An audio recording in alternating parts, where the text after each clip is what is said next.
Hi ಎಲ್ಲರಿಗೂ ನಮಸ್ಕಾರ. ನಾನು ನಿಮ್ಮ ವೈಟಿ ಗೌಡ. ನನಗೊಂದು ತಲೆ ತುಂಬ ಒಂದೇ ಡೌಟ್ಸ್ ಇದೆ. ಆ ಡೌಟ್ಸ್ ಏನಂತ ಹೇಳ್ತೀನಿ. ಆ ಡೌಟ್ಸ್ ನಿಮಗೂ ಇದೆಯಾ ಅಂತ ಕಮೆಂಟ್ ಮಾಡಿ. ಈ ಲಾ ಅಪ್ಲಿಕೇಶನ್ ಫಾರ್ಮ್ ಮೇಲೆ ಎಲ್ಲಿ ಸಿಗುತ್ತೆ, ಅದನ್ನು ಯಾವ ಥರ ಫಿಲ್ ಮಾಡಬೇಕು, ಯಾವ ಡಾಕ್ಯುಮೆಂಟ್ ಹಾಕಬೇಕು, ಈ ಡೌಟ್ಸ್ ನಿಮಗೂ ಇದೆಯಾ? ಡೋಂಟ್ ವರಿ, ಇವತ್ತು ನಾನು ಇದನ್ನೆಲ್ಲ ಕ್ಲಿಯರ್ ಮಾಡ್ತೀನಿ. ಅದಕ್ಕೆ ಮುಂಚೆ ನೀವು ಮಾಡಬೇಕಾಗಿದ್ದು ನನ್ನ ಅಕೌಂಟ್ನ ಫಾಲೋ ಮಾಡಿ.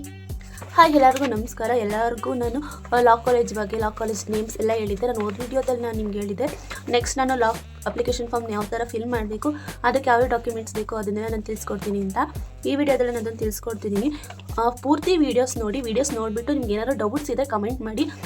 ಆಲ್ಮೋಸ್ಟ್ ನಾನು ವೀಡಿಯೋದಲ್ಲೆಲ್ಲ ಹೇಳಿರ್ತೀನಿ, ನೀವು ಫುಲ್ ವೀಡಿಯೋನೇ ನೋಡಿರಲ್ಲ, ಅರ್ಧಂಬರ್ಧ ನೋಡಿಬಿಟ್ಟು ನೀವು ಕಮೆಂಟ್ ಮಾಡ್ತೀರಾ. ಪೂರ್ತಿ ವೀಡಿಯೋಸ್ ನೋಡಿಬಿಟ್ಟು ಏನಾದರೂ ಡೌಟ್ ಇದ್ದರೆ ಕಮೆಂಟ್ ಮಾಡಿ. ಇದು ಬಂದುಬಿಟ್ಟು ಲಾ ಅಪ್ಲಿಕೇಶನ್ ಫಾರ್ಮು. ನಾನು ಒಂದು ಕಾಲೇಜಲ್ಲಿ, ಗೌರ್ಮೆಂಟ್ ಕಾಲೇಜಲ್ಲಿ ಅಪ್ಲಿಕೇಶನ್ ಫಾರ್ಮ್ನ ಹಾಕಿದೆ. ಅದು ಒಂದು ನನ್ನ ಹತ್ರ ಅಪ್ಲಿಕೇಶನ್ ಫಾರ್ಮ್ ಇದೆ. ಅದನ್ನು ನಾನು ಜೆರಾಕ್ಸ್ ಇಟ್ಕೊಂಡಿದ್ದೆ, ನಿಮಗೋಸ್ಕರ ವಿಡಿಯೋದಲ್ಲಿ ತೋರಿಸ್ಕೊಡ್ತೀನಿ. ಫ್ರಂಟ್ ಕ್ಯಾಮ್ರಾದಲ್ಲಿ ಹೀಗೆ ಹಿಡಿದ್ರೆ ಅದು ಆಪೋಸಿಟೇ ಕಾಣಿಸೋದು. ಸೊ ನಾನು ಬ್ಯಾಕ್ ಕ್ಯಾಮ್ರಾ ಆನ್ ಮಾಡಿ ನಾನು ನಿಮ್ಗೆ ಹೇಳ್ತೀನಿ ಇದ್ರ ಬಗ್ಗೆ.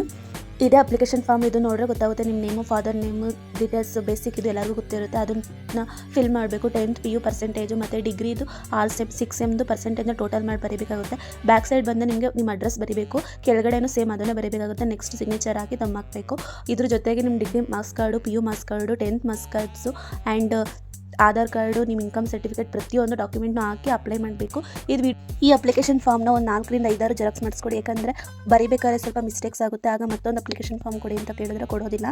ಹಾಗಾಗಿ ನೀವು ಒಂದು ಅಪ್ಲಿಕೇಶನ್ ಫಾರ್ಮ್ನ ಇಸ್ಕೊಂಡು ಜೆರಾಕ್ಸ್ ಮಾಡಿಟ್ಕೊಳ್ಳಿ. ಏನೇ ಡಾಕ್ಯುಮೆಂಟ್ ಆಗಿರಲಿ ಅದನ್ನು ಅಷ್ಟೇ ಒಂದು ಎಕ್ಸ್ಟ್ರಾ ಜೆರಾಕ್ಸ್ ಮಾಡಿಸ್ಕೊಂಡು ಹೋಗಿ. ತುಂಬ ಹೆಲ್ಪ್ ಆಗುತ್ತೆ. ಯಾಕಂದರೆ ಡಾಕ್ಯುಮೆಂಟ್ಸ್ನ ಅಪ್ಲಿಕೇಶನ್ಗೆ, ಅಡ್ಮಿಷನ್ಗೆ ಅಂತ ಜಾಸ್ತಿ ಕೇಳ್ತಾರೆ. ನಿಮ್ಮ ಫೋಟೋಸು ಅಷ್ಟೇ ಒಂದು 5ರಿಂದ 6 ಫೋಟೋಸ್ ಅವರು ತೊಗೊಂಡೋಗಿರಿ. ಪ್ರತಿಯೊಂದು ಅಪ್ಲಿಕೇಶನ್ಗೂ ಫೋಟೋಸ್ ಎಲ್ಲ ಬೇಕಾಗುತ್ತೆ. ನೀವು ತೊಗೊಂಬಂದಿಲ್ಲ ಅಂತ ಹೋದರೆ ಮತ್ತೆ ತೊಗೊಂಡು ಬರೋದಕ್ಕೆಲ್ಲ ತುಂಬ ಟೈಮ್ ಹಿಡಿಯುತ್ತೆ. ತುಂಬ ಟೈಮ್ನ ವೇಸ್ಟ್ ಮಾಡಬೇಡಿ. ಆದಷ್ಟು ಎಲ್ಲರೂ ತೊಗೊಂಡೋಗಿ ಅಪ್ಲಿಕೇಶನ್ ಎಲ್ಲ ಕ್ಲೀನಾಗಿ ಬರೆದು ಸಬ್ಮಿಟ್ ಮಾಡಿ. ಯಾವುದು ಮಿಸ್ಟೇಕ್ ಮಾಡ್ಕೊಳ್ಳೋಕೆ ಹೋಗ್ಬೇಡಿ. ಭಯ ಪಟ್ಕೊಂಡು ಮತ್ತು ಗಾಬರಿಯಿಂದ ಬರಿಬೇಡಿ. ಆರಾಮಾಗಿ ಕೂತ್ಕೊಂಡು ಅಪ್ಲಿಕೇಶನ್ ಫಾರ್ಮ್ನೆಲ್ಲ ಫಿಲ್ ಮಾಡಿ ಸಬ್ಮಿಟ್ ಮಾಡಿ. ಏನೂ ಟೆನ್ಷನ್ ತೊಗೊಳಕ್ಕೆ ಹೋಗ್ಬೇಡಿ.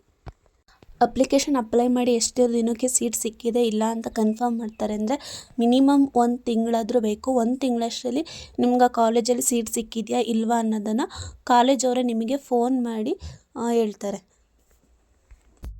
ನಾನು ನಿಮಗೆ ಏನು ಹೇಳ್ತೀನಿ ಅಂತ ಅಂದರೆ, ಈಗ ಲಾಗೆ ಅಡ್ಮಿಷನ್ ಓಪನ್ ಆಗಿದೆ ಅಂದರೆ ನೆಕ್ಸ್ಟ್ ಡೇನೇ ಹೋಗಿ ನೀವು ಅಪ್ಲಿಕೇಶನ್ ಹಾಕಿ. ಯಾಕಂದರೆ ತುಂಬ ಜನ ಇರ್ತಾರೆ ಲಾಗೆ ಅಪ್ಲಿಕೇಶನ್ ಹಾಕೋರು. ನೀವು ಆಲ್ಮೋಸ್ಟ್ ಕೆಲವರು ಸ್ಟೂಡೆಂಟ್ನ ಕೇಳಿ ನಾನು ಈ ಕಾಲೇಜ್ ಜಾಯ್ನ್ ಆಗಬೇಕಿತ್ತು ಆದರೆ ಆಗಲಿಲ್ಲ ಅಂತಾರೆ. ಯಾಕೆ ಅಂತ ಕೇಳಿದ್ರೆ ಅಪ್ಲಿಕೇಶನ್ ಲೇಟಾಗಿ ಆಗ್ತೆ, ಹಂಗಾಗಿ ಅಪ್ಲಿಕೇಶನ್ ಖಾಲಿಯಾಗಿತ್ತು, ಸೀಟ್ ಖಾಲಿಯಾಗಿತ್ತು, ಹಂಗಾಗಿ ನನ್ನ ಕಾಲೇಜ್ ಸೇರ್ಕೊಳ್ಳೋದಕ್ಕಾಗಿಲ್ಲ. ಇದೇ ರೀಸನ್ ಕೊಡ್ತಾರೆ ಎಲ್ಲರೂ. ಹಾಗಾಗಿ ಹೇಳ್ತಿದ್ದೀನಿ, ದಯವಿಟ್ಟು ನಿಮ್ಮ ಕೈಲಿ ಎಷ್ಟು ಬೇಗ ಆಗುತ್ತೋ ಅಷ್ಟು ಬೇಗ ಹೋಗಿ ಅಪ್ಲಿಕೇಶನ್ ಹಾಕೊಳ್ಳಿ.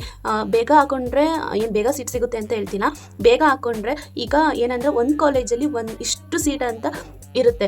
ಈಗ ಒಂದೊಂದು ಕಾಲೇಜಲ್ಲಿ 60 ಸೀಟ್ ಅಂತ ಇರುತ್ತೆ, ಒಂದೊಂದು ಕಾಲೇಜಲ್ಲಿ 120 ಸೀಟ್ಸ್ ಅಂತ ಇರುತ್ತೆ.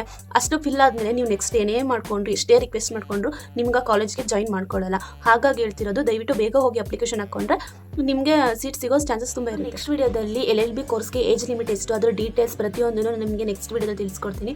ಅದ್ರ ಬಗ್ಗೆ ಇನ್ಫಾರ್ಮೇಷನ್ ಬೇಕಿದ್ರೆ ನನ್ನ ಅಕೌಂಟ್ನ ಫಾಲೋ ಮಾಡ್ಕೊಳ್ಳಿ.